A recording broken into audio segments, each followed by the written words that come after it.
Donkey Kong Country. It was released in 1994 for the SNES and was truly ahead of its time, with challenging levels, advanced graphics, and overall charm.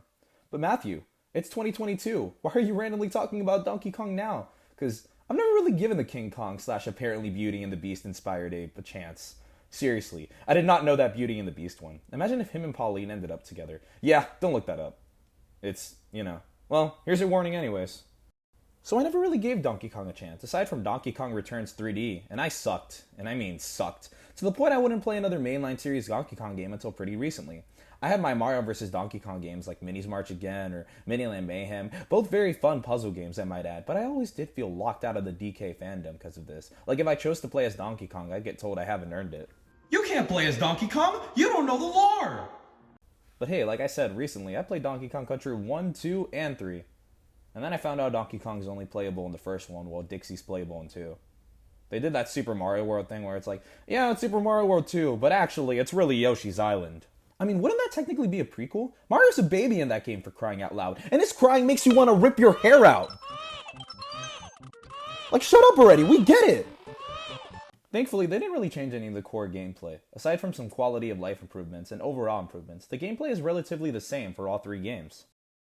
Donkey Kong Country stars Donkey Kong and his sidekick slash nephew Diddy Kong. I'm sorry, did you say nephew? So you're telling me this whole time Donkey Kong isn't Diddy Kong's dad? What kind of world have I been living in? No, but seriously, why did me and everyone else around me just automatically assume that Diddy Kong and Donkey Kong Jr. were the same ape? Anyways, the main bad guy here is King K. Rool, who stole a horde of bananas from both of them, and your quest is to get them back. While I definitely think the levels here don't stand out as much as the next two games, looking back, it was still pretty ahead of its time. Sure, it had repeated bosses and not much side content aside from treasures that just led to more lives, but its gameplay is something that can be pretty rewarding.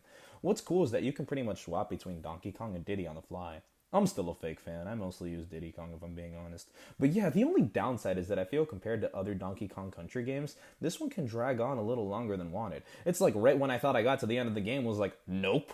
I didn't even find the final fight difficult, just annoying. My god, just die already. Why can he fly, Nintendo?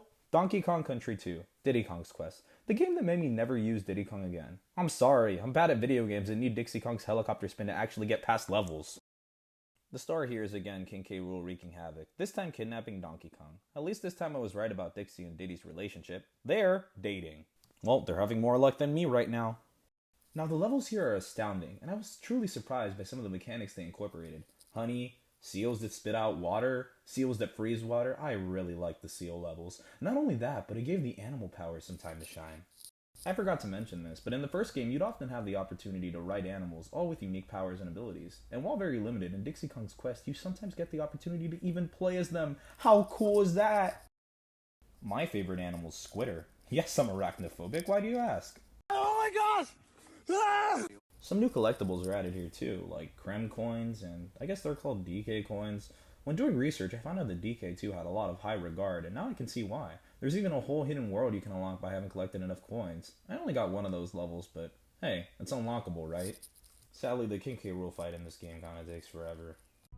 You can't keep getting away with it! He can't keep getting away with it! He won't. Donkey Kong Country 3. I really like this one, and I mean really like this one. While you can give credit to 2 for being innovative and helping the series be more in line with where it's at today, 3 just has so much charm. The world map is no longer just walk level to level, but hey, collect parts to build a boat that can eventually tread over rocks. Yes, rocks. I promise it's a lot cooler than it sounds. Carnival minigames, even more animal helper focus, just overall more side stuff to do from the main game. Dixie is once again playable, along with Kitty Kong, her 3-year-old cousin. The game's called Dixie Kong Double Trouble for a reason. Of course Diddy Kong is conveniently also gone. While some levels here were annoying and had me using the rewind over and over again, it was some pretty amazing stuff here that genuinely impressed and excited me. Compared to the other two games, I didn't feel much of a sense of dread with anything coming. Yeah, some levels suck, but you get to fight a boss with this dweeb. Sign me up! I mean, look at him. Sure, they gave no indication of his abilities and I had to look it up. Do I care? No. The bosses here were something Donkey Kong Country 3 definitely perfected. No more of the repeat battles present, except for like once, but oh my gosh, the bosses here piss me off like any good platformer should.